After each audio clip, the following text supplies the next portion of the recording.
Okay. Good morning అండి. నిన్నటి రోజున కులం అంటే ఏంటి? ఎక్కడి నుంచి తీసుకున్నాము? ఆ కులానికి సంబంధించి ఒక డెఫినేషన్‌లు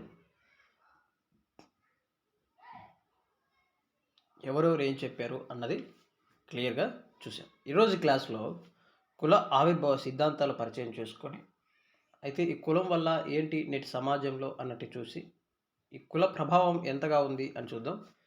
తర్వాత క్లాస్‌లో మనకి సెకండ్ యూనిట్‌లో కులతత్వము అనే చాప్టర్ ఉంటది. అది కూడా ఇక్కడే కవర్ చేసుకుందాం. ఎందుకు అంటే కులం అంటే ఏంటో ఫస్ట్ యూనిట్‌లో ఉంది. సెకండ్ యూనిట్‌లో కులతత్వం అంటే ఏంటి ఉంది. థర్డ్ యూనిట్‌లో షెడ్యూల్ కులాలకు సంబంధించి ఏంటి, ఏ చట్టాలు, అవి ఎలా ఇంప్లిమెంట్ అయితాయి, తర్వాత వాళ్ళకొచ్చే బెనిఫిట్స్ ఏంటి అనేవి ఉంది. సో, నేనేంటి అంటే నేను ఆలోచిస్తున్న పాయింట్ ఆఫ్ వ్యూ ఏంటి అంటే ఫస్ట్ యూనిట్‌లో ఉన్న కులం సబ్జెక్ట్ మాట్లాడుకొని, సెకండ్ యూనిట్‌లో ఉన్న కులతత్వం ఇప్పుడే మాట్లాడుకొని, థర్డ్ యూనిట్‌లో ఉన్న షెడ్యూల్ కులాలకు సంబంధించి ఈ 3 ఒకటేసారి ఈ క్లాసెస్ అయిపోగొట్టుకుంటే, ఈ కులం అనే కాన్సెప్ట్ మనకి అయిపోతుంది. తర్వాత క్లాస్‌లో మతానికి సంబంధించి మాట్లాడుకుందాం. తర్వాత మతతత్వం అంటే ఏంటి మాట్లాడుకుందాం. మత చట్టాలు ఏంటి, మతం వల్ల జరిగిన అల్లర్లేంటి అనేది కూడా మాట్లాడుకుందాం. ఇలా ఒక ఆర్డర్ వైస్‌గా మనం చదువుకున్నట్లయితే, మన సబ్జెక్ట్ అన్నది ఈజీగా మనకు అర్థమవుతుంది. ఒక సీనియర్ యాస్పిరెంట్‌గా ఇది నేను చదివే విధానం. మీరు కూడా ఇలా ఫాలో అవుతే ఇవేంటి దీనివల్ల బెనిఫిట్ అంటే సబ్జెక్ట్ అనేది డీప్‌గా అర్థమవుతుంది. ఇప్పుడు కులం మాట్లాడేసి, తర్వాత మతం మాట్లాడేసి, తర్వాత కుటుంబం, తర్వాత వివాహ వ్యవస్థ ఇవన్నీ మాట్లాడుకునే తర్వాత మళ్ళీ కులతత్వం అంటే ఒక గ్యాప్ అన్నది పోతుంది. ఒక సింక్ అనేది ఉండదు. ఒక లింకప్ అనేది ఉండదు. కాబట్టి కులం, కులం తర్వాత కులతత్వం, కులతత్వం తర్వాత షెడ్యూల్ కులాలకు సంబంధించి ఇలా చదివితే మనకి అర్థమవుతుంది. మనకు కావాల్సింది ఓవరాల్‌గా ఏంటి అంటే సబ్జెక్ట్ అనేది మనం నేర్చుకోవాలి. ఆ క్వెషన్ పేపర్‌లో ఎలా క్వెషన్ అడిగినా వాటికి ఆన్సర్ పెట్టే విధంగా మనం తయారవ్వాలి. ఇది మనం నేర్చుకోవాల్సింది. ఓకేనా? ఈరోజు వెళ్ళిపోదాం క్లాస్‌లోకి. ఎవరైనా కొత్తగా మన ఛానెల్ చూస్తుంటే సబ్స్క్రైబ్ చేసుకోండి. మనలాంటి నిరుపేద విద్యార్థులకి మన క్లాసు షేర్ చేయండి. ఓకే. కుల ఆవిర్భావ సిద్ధాంతాలు పరిచయం అన్నది ఒక టైటిల్ అన్నమాట. కుల ఆవిర్భావ సిద్ధాంతాలు పరిచయం. భారతదేశంలో కుల వ్యవస్థ ఎలా ఏర్పడింది అనే విషయానికి వివిధ సామాజిక శాస్త్రవేత్తలు వివిధ కోణాల్లో వివరించారు. భారతదేశంలో కుల వ్యవస్థ ఎలా ఏర్పడింది అనే విషయాన్ని వివిధ సామాజిక శాస్త్రవేత్తలు వివిధ కోణాల్లో వివరించారు. అయితే వీటిని కుల ఆవిర్భావ సిద్ధాంతాలు అంటారు. అయితే మొదటి చూద్దాం ధార్మిక సిద్ధాంతము. ఏంటి అంటే మొదటిది ధార్మిక సిద్ధాంతం. అంటే భక్తికి సంబంధించిన సిద్ధాంతాలు. ఓకేనా? కుల వ్యవస్థ దేవుడిని సృష్టించి దేవుని సృష్టి అని భావించారు. కుల వ్యవస్థని దేవుడి సృష్టి. అంటే మీకు చాలా సార్లు నేను కామెంట్ పెట్టండి అని చెప్పాను. లైవ్ క్లాసుల్లో మాట్లాడాను. కొన్ని పదాలు నేను ఎందుకు పదే పదే వాడుతున్నానంటే ఏంటి అంటే వాటి మీద బిట్ వచ్చే ఛాన్సెస్ ఉన్నాయి కాబట్టి నేను పదే పదే మీకు నొక్కి చెప్తూ ఉంటాను. ఓకేనా? ఇప్పుడు మళ్ళీ చెప్తున్నా. కులం అనే చాప్టర్‌కి మూలం ఏంటి అంటే ధార్మిక సిద్ధాంతం ప్రకారం ఋగ్వేదంలో ఆర్యులు వచ్చిన తొలి వేద కాలం ఋగ్వేదం రచించబడడానికి ఒక టైమ్ పీరియడ్ చెప్పానండి. ఋగ్వేదం రచించబడడానికి ఒక టైమ్ పీరియడ్ చెప్పాను. రచించబడిన కాలానికి ఒక టైమ్ పీరియడ్ ఉంది. తొలి వేద కాలం. ఆ కాలాన్ని మీరు కామెంట్ సెక్షన్‌లో పెట్టేయండి. అంటే నేను మీకు సబ్జెక్ట్ లింకప్డ్‌గా చెప్తూ ఉన్నాను. ఎందుకు ఫస్ట్ హిస్టరీని అక్కడికి పెట్టానంటే, ఆ హిస్టరీ ఇక్కడ కులతత్వానికి ఇంపార్టెంట్ కాబట్టి ఆ క్లాస్‌లో మొదట చెప్పాను. అర్థమవుతుందా? అలా చెప్తున్నాననమాట. ప్రతీదీ నేను చెప్తున్న క్లాస్‌కి మ్యాచ్ చేసుకొని చెప్తున్నా. అంటే ఇది అన్ని కోణాల్లో నీకు సబ్జెక్ట్ క్లియర్‌గా ఎక్కాలనేసి. ఓకే. నెక్స్ట్ కులతత్వం, కుల వ్యవస్థ. మొదటిగా కుల వ్యవస్థ ఏంటి అంటే, కుల వ్యవస్థ దేవుని సృష్టి అని భావించేవారు. ఋగ్వేదంలో పురుష శక్తంలోని 10వ మండలం గుర్తుపెట్టుకోండి. 10వ మండలం ప్రకారం బ్రాహ్మణులు తల నుంచి, క్షత్రియులు భుజాల నుంచి, చేతులు అంటే ఐ మీన్ ఈ భుజాలనమాట. ఈ భుజాల నుంచి, వైశ్యులు తొడల నుంచి, శూద్రులు పాదాల నుంచి వచ్చారని చెప్పడం జరిగింది. ఇక్కడ ఋగ్వేదంలో పురుష శక్తంలో 10వ మండలంలో. ఓకేనా? భుజాల నుంచి, వైశ్యులు తొడల నుంచి, శూద్రులు పాదాల నుంచి వచ్చారని చెప్పడం జరిగింది. కులం ఒక దైవ నిర్ణయం అని భావించేవారు. ఏంటి అంటే కులం అన్నది ఒక దైవ నిర్ణయం. ధార్మిక సిద్ధాంతం ప్రకారం కులం అన్నది దైవ నిర్ణయం.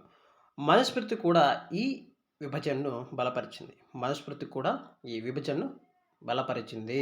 తర్వాత ఈ 4 వర్ణాల మధ్యలో అనులోమ వివాహం వల్ల దాసీపుత్రులని, ప్రతిలోమ వివాహం వల్ల ప్రతిలోమ వివాహం వల్ల పంచమాస్ ఉద్భవించారని చెప్పడం వల్ల ఈ సిద్ధాంతం తీవ్ర విమర్శకు గురైంది. ఎందుకు విమర్శకు గురైంది అంటే, నేను మీకు ఇక్కడ అనులోమ వివాహం అంటే ఏంటి?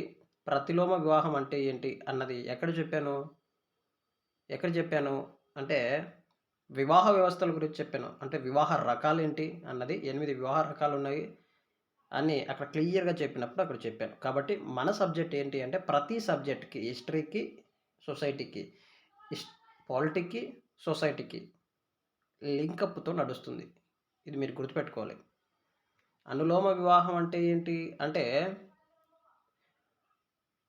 అగ్రవర్ణ పురుషుడు తక్కువ కులానికి చెందిన అమ్మాయిని పెళ్లి చేసుకోవడం. అయితే ప్రతిలోమ వివాహం అంటే ఏంటి అంటే అగ్రవర్ణ అమ్మాయిని దళిత పురుషుడు పెళ్లి చేసుకోవడం. ఇది అసలు విరుద్ధమని అలాగ చెప్పాను ఆ రోజు.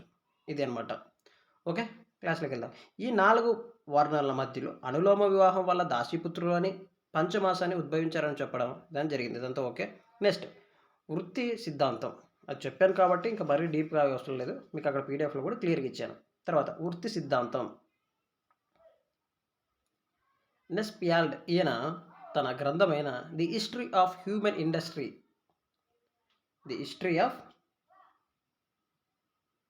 హ్యూమన్ ఇండస్ట్రీలో ఈ సిద్ధాంతాన్ని తెలిపాడు. ఏంటి ఆ సిద్ధాంతం అంటే వృత్తి సిద్ధాంతం, ఆక్యుపేషనల్ థియరీ.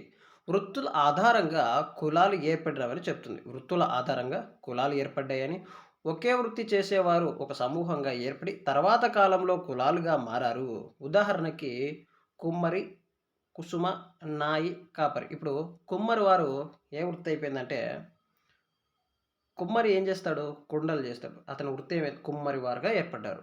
అంటే వృత్తి కాస్త కులంగా మారింది. వృత్తి సిద్ధాంతాన్ని చెప్పింది ఎవరు? అన్నది కామెంట్ ఇక్కడ క్లియర్‌గా ఇచ్చాను.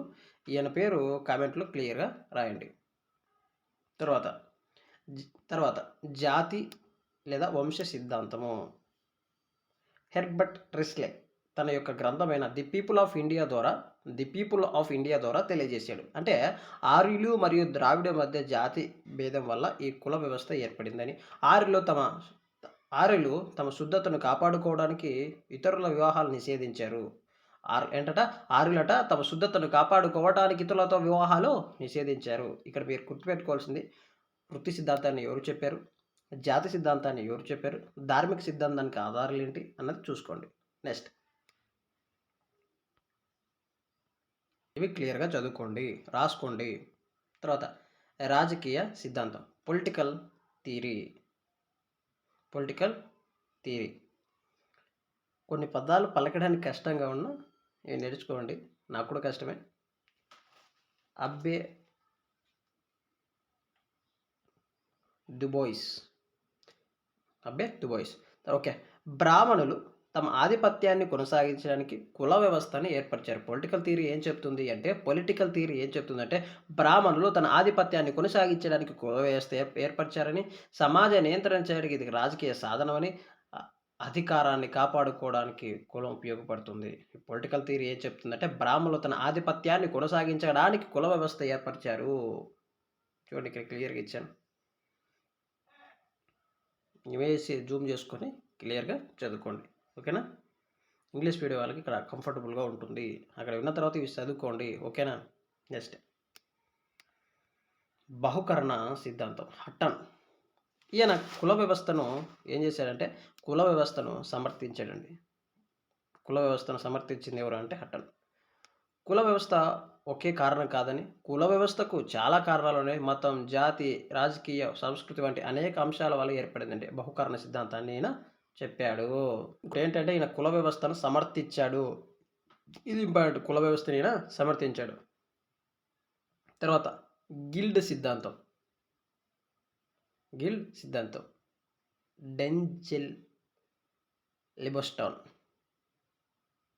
పూర్వకాలంలో వృత్తి సంఘాలు ఉండేవని, గిల్డ్ అంటే వృత్తి సంఘాలు, అలాగా వృత్తి సంఘాలు ఉండేవని ఈ సిద్ధాంతం చెప్తుంది. ఏంటి అంటే ఆ వృత్తి సంఘాలే క్రమంగా మూసబడిన వారసత్వంగా మారి కులాలుగా ఏర్పడ్డాయని చెప్పడం జరిగింది. Very very important. వృత్తి సిద్ధాంతాన్ని తెలిపింది ఎవరు అంటే ఎవరు తెలుసుకోవాలి. తర్వాత ఈ వృత్తుల వారగా వచ్చిందని చెప్పింది ఎవరు? గిల్డ్ సిద్ధాంతం అంటే ఏంటి? ప్రతి సిద్ధాంతాన్ని మీరు రాసుకోండి. Very very important. Exam point of వ్యూలో వచ్చే ఛాన్సెస్ ఉన్నాయి. తర్వాత సాంస్కృతిక సమీకృత సిద్ధాంతము శరత్ చంద్ర రాయ్. సాంస్కృతిక సమీకృత సిద్ధాంతం వివిధ రకాల సంస్కృతులు సంస్కృతం కావడం వల్ల కులాలు ఏర్పడినవని శరత్ చంద్ర రాయ్ అనే అతడు తన యొక్క కల్చరల్ ఇంటిగ్రేషన్ థియరీ ద్వారా తెలిపాడు. కల్చరల్ ఇంటిగ్రేషన్ థియరీ ఇది ఇంపార్టెంట్ అండి. తర్వాత భౌగోళిక సిద్ధాంతం గిల్బర్ట్ అండి. భౌగోళిక సిద్ధాంతం భారతదేశంలో గల విభిన్న భౌగోళిక సిద్ధాంతాలే కులాల యొక్క పుట్టుకు కారణమని ఈయన జియోగ్రఫికల్ థియరీలో తెలియజేయడం జరిగింది.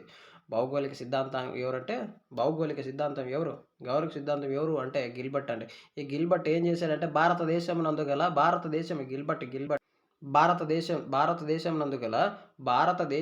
గల విభిన్నమైన భౌగోళిక సిద్ధాంతాలే కులాల యొక్క పుట్టుకకు కారణమని తెలియజేయడం జరిగింది.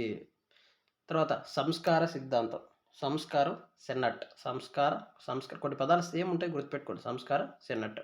తర్వాత కుల వ్యవస్థ యొక్క లోపాలు ఏంటి? ఈ కుల వ్యవస్థ యొక్క లోపాలు అంటే కుల వ్యవస్థకు వ్యక్తులపై విపరీతమైన నియంత్రణ ఉంటుంది.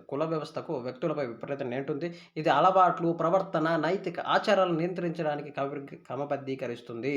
ఇది అర్హులైన వ్యక్తులను అవకాశాలుగా ఎంపిక చేసి నిరాకరిస్తుంది. కుల వ్యవస్థ దృఢత్వం కారణంగా ప్రతిభ, నైపుణ్యాలు అణగదొక్కబడుతున్నాయి. వెరీ వెరీ ఇంపార్టెంట్ అండి. కుల వ్యవస్థ దృఢత్వ కారణంగా ప్రతిభ, నైపుణ్యాలు అణగదొక్కబడుతున్నాయి. తర్వాత కుల వ్యవస్థ అంటరానితనాన్ని సృష్టించింది. కుల వ్యవస్థ ఏం చేసింది? అంటరానితనాన్ని సృష్టించింది. కుల వ్యవస్థ కారణంగా చాలామంది ప్రజలు బానిసత్వంలో దిగజారిపోతున్నారు. కుల వ్యవస్థ ఐక్యతలో వెనుకబడి ఉంది. ఇక్కడ చూడండి, ఇమేజ్ చాలా వండర్ఫుల్గా ఇచ్చాను. లోపాలు ఏంటి, మేజర్ ఏంటి అంటే బానిసత్వంగా అలా ఉండిపోతున్నారండి. ఐక్యత లేకుండా పోతుంది. ఇవన్నీ క్లాస్ నీట్గా చూడండి ఇమేజ్లో. తర్వాత కుల వ్యవస్థలో వచ్చిన ఈ క్యాస్ట్ సిస్టంలో వచ్చిన మేజర్ చేంజెస్ ఏంటి, ఇటీవల కాలంలో వచ్చిన మార్పులు ఏంటి, ఎలా మారింది ఈ కుల వ్యవస్థ, ఇప్పుడు ఎలా మారుతుంది, ఆ ప్రభావం ఎలా తగ్గుతుంది అంటే ఇక్కడ చూడండి. ఇది కులం మరొక కులాన్ని దృఢత్వంగా ఒక కులాన్ని మరొక కులాన్ని దృఢంగా వేరు చేయడం, వారి మధ్య అన్ని విధాల సామాజిక చర్య నిరాకరించడం ద్వారా సమాజంలో ఐక్యత, సోదరభావం పెరగకుండా ఆటంకపరుస్తుంది. ఎందుకు? ఇదొక లోపం. కుల వ్యవస్థ జాతీయ ఐక్యత ఆటంకం కలిగిస్తుంది. ఎందుకంటే వాడు మావాడు, వీడు మీవాడు, వీడు మావాడు కాదు, వాడు వేరు, నేను వేరు, నువ్వు వేరు, నేను వంటరానోని, నువ్వు పైరు, నేను తక్కువ. ఇదే అంత సమాజంలో. నేను వాడు చెప్పే కదా, ఏదో ఒక గొప్ప ఎవరో మంచి వ్యక్తి రాశారు. భారతదేశం అంట క్యాన్సర్ కంటే భయంకరమైన రోగంతో బాధపడుతుంది, అదే కులం. భారతదేశంలో దాదాపు 80% మంది క్యాన్సర్ కంటే భయంకరమైన రోగంతో బాధపడుతున్నారని చెప్పాడు. నిజమే అండి ఇది. కుల వ్యవస్థ జాతీయ ఐక్యత ఆటంకం కలిగిస్తుంది. కుల బహిష్కృతులు, నిమ్న కులాని వాళ్ళు, తక్కువ హోదా మరియు వారికి కనీస మానవ హక్కులు కూడా విస్తృతమైన అన్యాయానికి కులమే కారణం. నిజమే కదండి. ఈరోజు అంటరాని వారిగా ఇప్పటికీ స్టిల్ గ్రామాల్లో చూడండి చదువుకున్న వారికంటే క్యాస్ట్ ఫీలింగ్ లేదు, కానీ ఇప్పటికీ దళితులకి గుళ్ళలో ఎంట్రీ లేదండి. గొప్ప గొప్ప వారికి కూడా ఈరోజు ఇప్పటికీ స్టిల్ గ్రామంలో ఉన్న గుళ్ళలోకి ఎంట్రీ లేదు. కారణం ఏంటి అంటే కుల వ్యవస్థ. మీరు తక్కువ అనే హోదాని చూపించే వారికి మేము ఎక్కువ, మీరు తక్కువ, మీరు ముట్టుకుంటే దేవుడు మైలను పడతాడు అని చాలా అంటే చాలా ఉందండి. మానవ హక్కులు తిరస్కరించమని ఇక్కడ చూడండి క్లియర్గా. అందుకే కుల బహిష్కృతులు, నిమ్న కులాలు, తక్కువ హోదా మరియు వారి కనీస మానవ హక్కులు కూడా తిరస్కరించబడింది. ఈ అన్యాయానికి కారణం ఏంటి అంటే కులమే. తర్వాత కులం అందులో వ్యక్తులను పరిమిత సమూహ విధేయతలను కలిగి ఉండేలా ప్రోత్సహిస్తుంది.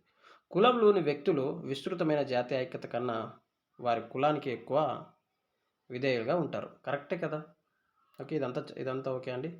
ఇక్కడ చూడండి. తర్వాత కుల వ్యవస్థలో ప్రధాన మార్పులు ఏంటి? కుల వ్యవస్థ మారడానికి ప్రధాన మార్పులు ఏంటి అంటే కఠిన తగ్గింపు.